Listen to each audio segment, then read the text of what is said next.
Hello दोस्तों, स्वागत है आपका अपने यूट्यूब चैनल में जहां मैथ्स बनती है आसान। दोस्तों, आज हम एक ऐसे टॉपिक पर बात करने वाले हैं जो सिर्फ छोटी कक्षाओं में ही नहीं बल्कि आपके हर कंपटीशन एग्जाम में यह टॉपिक मील का पत्थर साबित होगा। तो चलिए दोस्तों, देर न करते हुए हम क्लास स्टार्ट करते हैं। मैं यहाँ आपको परिमेय संख्या के बारे में बताने वाला हूँ दोस्तों। तो परिमेय संख्या जानने से पहले आपको प्राकृत संख्या, पूर्ण संख्या, पूर्णांक संख्या को जानना जरूरी है दोस्तों। तो चलिए दोस्तों, प्राकृत संख्या के बारे में समझ लेते हैं। प्राकृतिक संख्या, जो कि नाम से स्पष्ट है, प्राकृतिक अर्थात हमारे आसपास के वातावरण, नेचुरल, जो कि नेचुरल के फर्स्ट कैपिटल अक्षर एन से इसको प्रदर्शित किया जाता है। प्राकृतिक वातावरण अर्थात किसी भी वस्तु या किसी जीव जंतु को देखते ही हमें गिनती स्टार्ट आ जाती है। जैसे कि कोई गाय चल रहा है तो वहां एक गाय चल रही है, एक कुत्ता दौड़ रहा है, ये सब चीज वस्तुओं को देखते ही हमें गिनती स्टार्ट हो जाती है। अतः वह संख्या क्या कहलाती है? प्राकृतिक संख्या कहलाती है। प्राकृतिक संख्या एक से लेकर अनंत तक की सभी संख्याएं प्राकृतिक संख्या कहलाती हैं। दूसरा है दोस्तों पूर्ण संख्या। अभी मेरे हाथ में क्या है? मार्कर है। तो देखिए दोस्तों, अब मेरे हाथ में क्या है? कुछ नहीं है। तो यही कुछ नहीं है को दर्शाने के लिए कुछ वैज्ञानिकों ने शून्य का आविष्कार किया। जब यह शून्य प्राकृतिक संख्याओं के साथ इन्वॉल्व हो जाता है और सामने की ओर लिख दिया जाता है तो वे शून्य से लेकर अनंत तक की सभी संख्याएं पूर्ण संख्या कहलाती हैं, जिसे होल नंबर कहा जाता है। होल के डब्ल्यू, फर्स्ट कैपिटल अक्षर डब्ल्यू से इसे परिभाषित किया जाता है। पूर्णांक संख्या, पूर्णांक संख्या।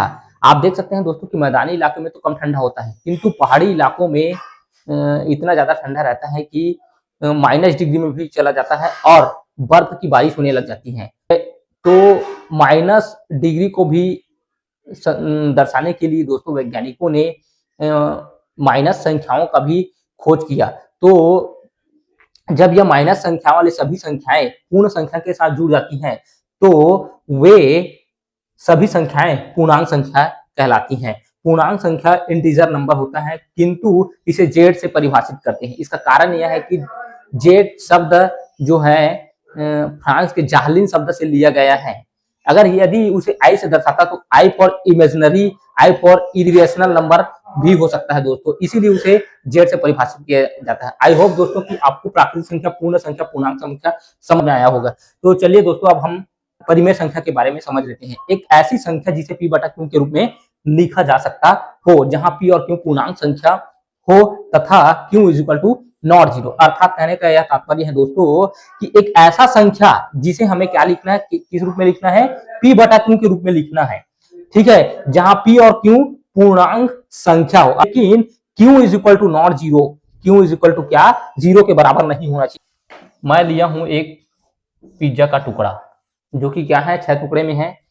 चलिए दोस्तों, इसे एक मस्त एग्जांपल से समझ लेते हैं। मैं लिया हूं एक पिज्जा। आई होप दोस्तों आप सब जानते हैं पिज्जा, ठीक है दोस्तों। तो रामू पिज्जा खाने का शौकीन था, वो मार्केट में गया और पिज्जा लेकर आया। दोस्तों वो पिज्जा लेकर आया और वो हाथ मुंह धोने के लिए चला गया। इतने में उनकी छोटी बहन आई और पिज्जा का एक टुकड़ा उठाकर खा लिया। जब वो देखा कि उनका पिज्जा नहीं है तो वो चिल्लाने लगा कि मम्मी देखो ना, मेरा पिज्जा खा लिया करके। तो आप बताइए दोस्तों कि उनकी छोटी बहन ने पूरा पिज्जा खाया था? नहीं, वो सिर्फ पिज्जे का एक टुकड़ा खाया था।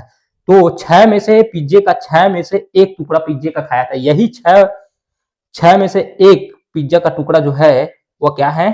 परिमेय संख्या है, जिसे हम p बटा q के रूप में आइडेंटिफाई करते हैं। चलिए दोस्तों, फिर से एक बार और समझ लेते हैं इसको। एक ऐसी संख्या जिसे p बटा q के रूप में लिखा जा सकता हो, जहां p व q पूर्णांक संख्या हो तथा q is equal to not zero, q के बराबर जीरो नहीं होना चाहिए। आप देख सकते हैं दोस्तों, 2-4 मैं एग्जांपल लिया हूं। एक 7/3 लिया हूं, एक 11/4 लिया हूं, 2/1 लिया हूं और एक 1/6 है। तो p बटा q के रूप में लिखा है। ये देखिए, p की जगह में 7 है और q की जगह में 3 है। तो 7/3 अर्थात 3/q के रूप में है। तो ये क्या हो गया?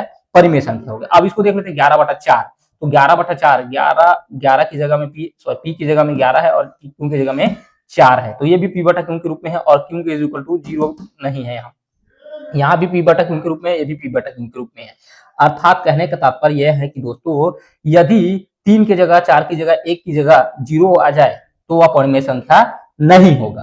आई होप दोस्तों कि वीडियो आपको अच्छा लगा होगा। मिलते हैं नेक्स्ट वीडियो में नेक्स्ट टॉपिक के साथ। मैं आपको नेक्स्ट वीडियो में बताने वाला हूँ कि दो परिमेय संख्याओं के बीच में परिमेय संख्या ज्ञात करना और परिमेय संख्याओं को संख्या रूप में निरूपण करना, परिमेय संख्याओं को दशमलव रूप में बदलना, इत्यादि टॉपिक के साथ नेक्स्ट वीडियो में मिलते हैं दोस्तों। चलिए बाय बाय दोस्तों, धन्यवाद।